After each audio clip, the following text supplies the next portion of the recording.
anyone who goes to the temple, they should understand, like, men and women are equal participants and partakers of patriarchal priesthood. They receive the same keys, right? The same blessings. They enter into the same covenants, right? They're all equally citizens of Zion through living and fulfilling their covenants. And husband and wife are co-equal in their home, in the operations and government of their home, and in the raising of their children and their posterity, and the law that they administer in their home unto their posterity.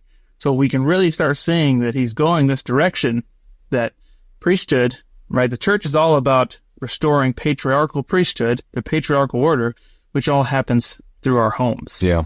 Like that's what we saw with Adam to Noah, and Noah to Abraham, and of course Abraham's the great example of the fullness of those patriarchal blessings. Well, and if you have ears to hear and eyes to see, what President Nelson is trying to get people to understand is that women, the sisters in Zion, women in the church, have as significant of a role in building this and accomplishing this and the power and authority they have as the men do. And I think because of tradition, because of culture, because the way we've said things, the way we've discussed things, it has certainly made people feel like... Well, the church was influenced a lot by 1800s culture. Well, of course. 1800s United States culture of the day, and that has lingered. Yeah. And there's a lot of culture that has become mixed in with doctrine. The church has been slowly pulling that back out and say, let's get back to pure principles. Right.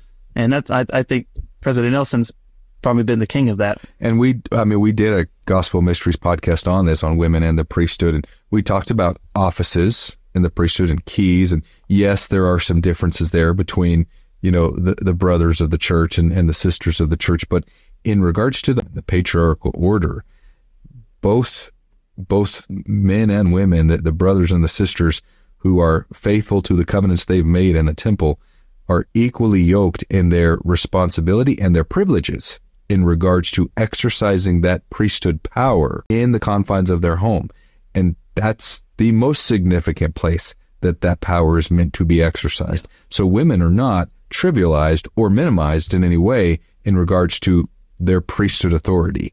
They're actually granted the most autonomy with their priesthood in the place that is most important, and that's in the home. They have just as much authority to do that as the brothers do. Well, in patriarchal priesthood, right, within your home, we have full autonomy over the exercise of that priesthood, right? The church cannot command anyone in how they exercise the priesthood in their own home, right? The patriarch and the matriarch, they are the presiding figures of the home. Yeah. Elder Oaks made that clear. The church does not have the keys to the priesthood in your home. The Melchizedek priesthood and the keys, talked by Elder Oaks. He talks about that. And that's so important to understand. Like, the church is important, but the church is designed to rebuild, to restore the patriarchal order. Yeah. And that's a much purer and sacred institution that we have full access to. Well, and this is going back to what I was saying, where a lot of what's being revealed today seems to be driving towards Zion until more of, I don't want to just say just until more of the sisters understand this, but frankly, until more of the sisters and the brothers of the church understand the role women have to play in the priesthood and the priesthood authority they already have for those who have gone to the temple, made and kept covenants, are faithfully, endowed with that gift from our Father in heaven.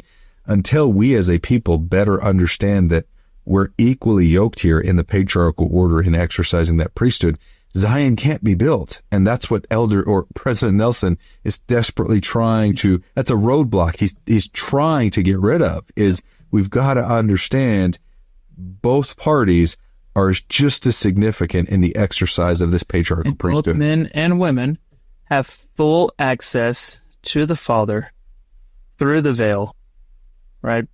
Full access through the atonement of Christ, by virtue of the ordinances and the covenants and the ordinances of the temple, by virtue of the endowment and the sealing covenants. And it's just so important to understand that.